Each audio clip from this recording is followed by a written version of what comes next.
Hello viewer, welcome to Elimu TV where you watch and learn. Today we are going to talk about verbs. So be sure to keep it Elimu TV. Before we start our lesson, I'd kindly request you to write to us. You can follow us on Facebook. Our Facebook page is Elimu TV and our Twitter handle is at Elimu_KE. I am your English teacher, Salingware. Welcome. So today we said we're going to talk about verbs. And maybe to get back to our previous lessons where we've talked about verbs, we can start by defining or by a simple definition of a verb. And in grammar, a word that depicts action such as jump, think, happen, or exist is usually a verb. We're saying that a word that is usually one of the main parts of a sentence and expresses an action, an occurrence, or the state of being is referred to as a verb. So verbs can be broken down into physical verbs. When we talk about physical verbs, we talk about actions that we can perform or actions that can be performed physically. Such physical verbs are in the sentence. Let's run to the corner and back. Note that the word run is in bold, meaning that it is a physical verb. I hear the train coming. Here is in bold, meaning it is a physical verb. Next, we have call me when you finished with class. So call is again in bold, meaning that it is a physical verb. Basically, physical verbs are what their name physical suggests. They are verbs that you can perform physically. Next, we have mental verbs. Mental verbs are examples on your screen. Example number 1, I know the answer. The act of knowing cannot be performed physically. It is a mental verb. It's something that you only perform with in your mental capacity, or you only think about it. It's in your brain. Next, we have she recognized me from across the room. Recognize is in bold, meaning it is a mental verb. Next, we have do you believe everything people tell you? Believe is in bold, meaning it is another example of a mental verb. We have said that verbs could refer to actions or the state of being. So, the state of being verbs in the following sentences are in bold for easy identification. Example 1, I am a student. Am is a verb in that it shows the state of being. Am, presence, maybe presence or the present tense of being. Number 2, we are circus performers. Are another example of a verb that denotes or shows the state of being. 3, we have please, it's quiet. So is another verb showing the state of being. When we move from there, maybe you can talk about the major division of English verbs. Previously, we've just given examples of verbs. We have said that verbs can be physical for those that can be performed physically. Next, we have said that verbs can be mental, meaning they are performed within the brain capacity. And next, we have said that verbs too can show the state of being. But now here we are talking about the major division of English verbs as per our Form 1 content. So when we're in Form 1, we learn or we're told that verbs can either be classified into either regular or irregular verbs. Verbs can be classified into either regular or irregular verbs. And today's lesson, we're going to focus on regular verbs. And as we proceed, of course, we're going to talk about irregular verbs. But as per today's lesson, we're going to talk about regular verbs. So what are regular verbs? We are seeing that many English verbs are regular. which means that they form their different tenses according to an established pattern, and such verbs work like what we are going to look at in the next slide. But maybe I can comment on regular verbs. When we talk about tense in regular verbs, of course, when we want to talk about when a certain action or when a certain verb took place, it could be yesterday. And when we talk about yesterday or in the past, then we talk about the past tense. When we're talking about today, we're talking about the present tense. And when we talk about present continuous or the present participle, then that verb is being performed then and it is continuing. So whenever we talk about tenses in English, then we have a method or a pattern that we follow to form the tenses of regular verbs. For example, when we talk about the verb play, when we talk about the past tense of the verb play, you add ed to form the past tense, which is played. When we talk about the present, then we add s to form plays. And when we talk about the present participle, then we add ing to form the present participle of the verb play, which is play. So that is a pattern that we follow when we are inflecting or when we are finding tenses of the regular verbs. But as we shall see later, irregular verbs do not follow that pattern. So let's see how the established patterns of forming the tenses of the regular verbs work. And in third person singular present tense, we talk about the root form of the verb. And if we took an example of a verb, laugh, then the present tense of that word laugh then exists in its root form. By root form, I mean that the verb has not been inflected or has not been changed or altered in any way. So laugh is the singular present tense of the verb laugh. When we talk about the singular past tense, we say laughs, he laughs or she laughs. Remember, we wouldn't say that they laughed because we are talking about the singular past tense. If we are talking about the plural past tense, we would say they laugh without an S. Next, we have the past participle. When we're talking about past, we say he laughed or she laughed. And this case applies both to singular and plural forms, so that if we say that they laughed, that would be correct. So the present participle is a tense that shows that a particular action is happening now and it is continuing. That is what we call the present participle, or what most of you know as the present continuous form. So when the act of laughing is present and it's continuing, then we say laughing. So do the verb laugh.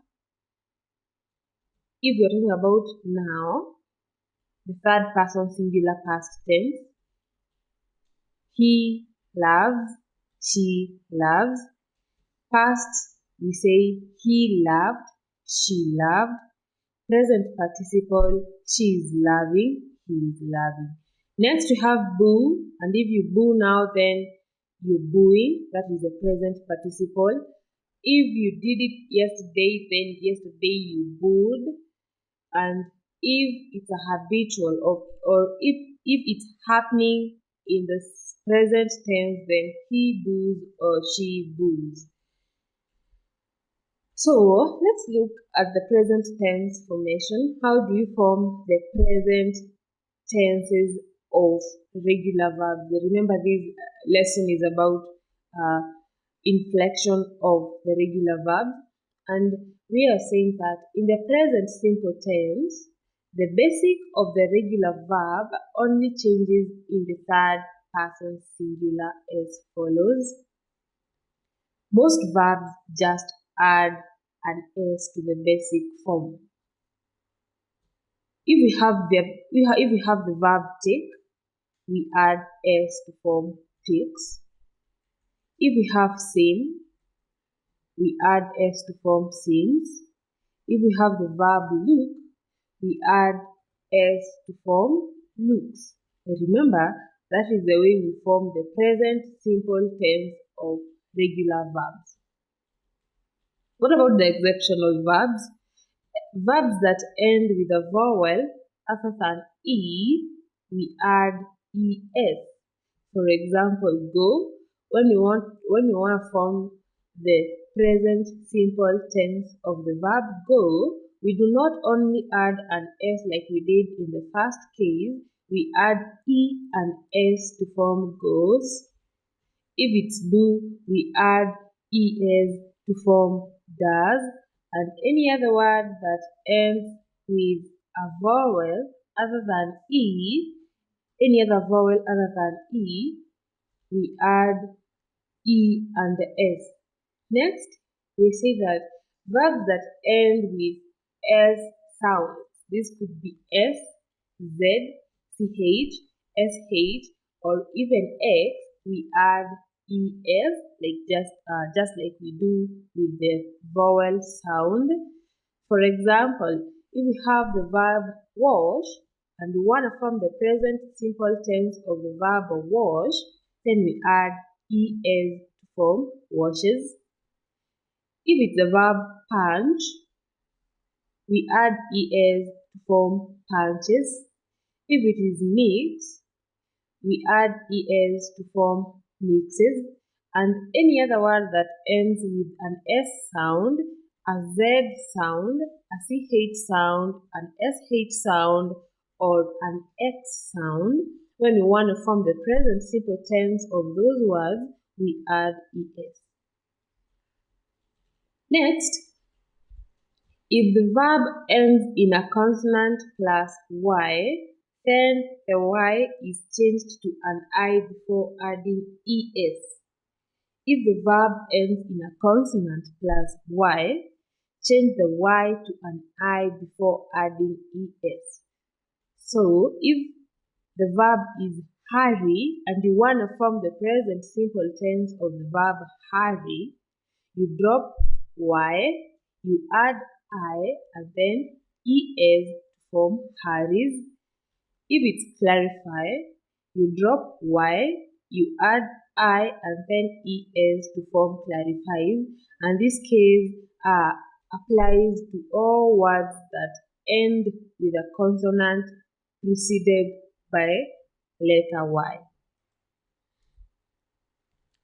How do you form the past tense of the regular verbs? Or what is this pattern that is usually followed when you want to inflect regular verbs to form their past tenses?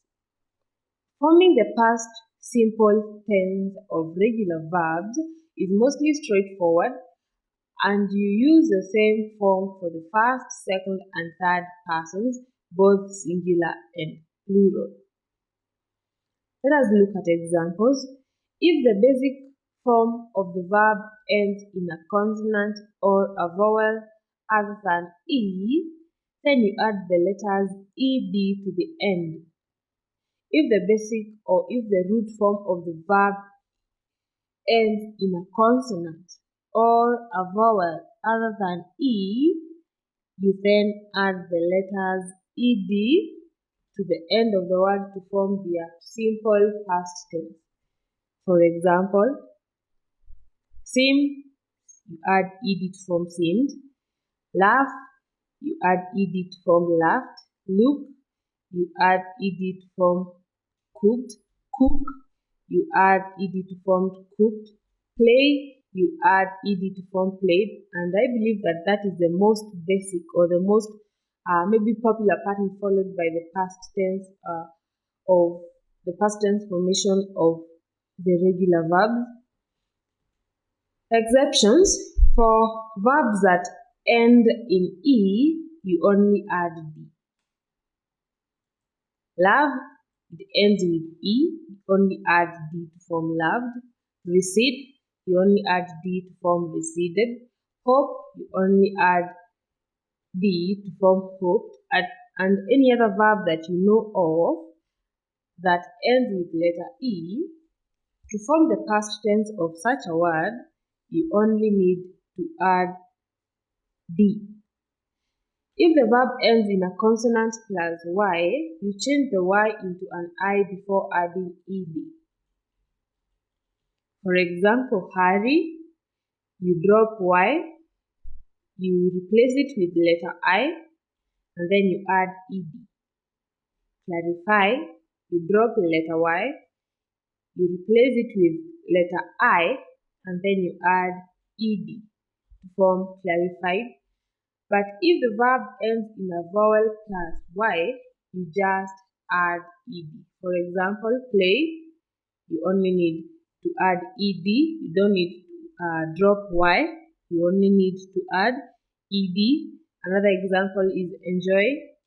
To form the present simple tense of enjoy, you only need to add ED. In this case, we're not dropping the letter Y. What about participles? To form the past participle of regular verbs, you follow the same rules as for the past simple tense above. So, to make the present participle of regular verbs, if the basic form of the verb ends in a consonant or a vowel sound other than E, you add ing. For example, laugh, laughing, go, going, and any other word, play, playing, go, going. Any other verb that exists in root form, you just add the ing. If the verb ends in E, you drop the E before adding ing. For example, love, you drop E and you add ing. Hope, you drop E and then you add ing. Next, if the basic form ends in Y, you just add ing. For example, hurry, hurrying, clarify, clarifying, and any other regular verb that ends with Y, you only need to add ing. For your assignment, write down the past, the present, and the present participles. That, if I may repeat that, write down the past, the present tense, and the present participles of the following words. The first word is bury. Next, turn. We have stop, we have call, and we have look. If I could assist you with the first one, we have said that if you want to form the past tense of the verb bury, you drop Y and you add IED to form buried. The present tense of the verb bury, you only need to add S, buries. And in that case, you need to drop letter Y and add IES. And the present participle is a matter of adding ing. So, try to work on the other four. Remember, you should maybe try create a table and then have 4 columns, one for the root form of the verb, the next column for the present tense, the next for the present participle, and the last one for the simple past tense, and then list them as they are. We shall look at that as with our next lesson. And that brings us to the end of our today's lesson.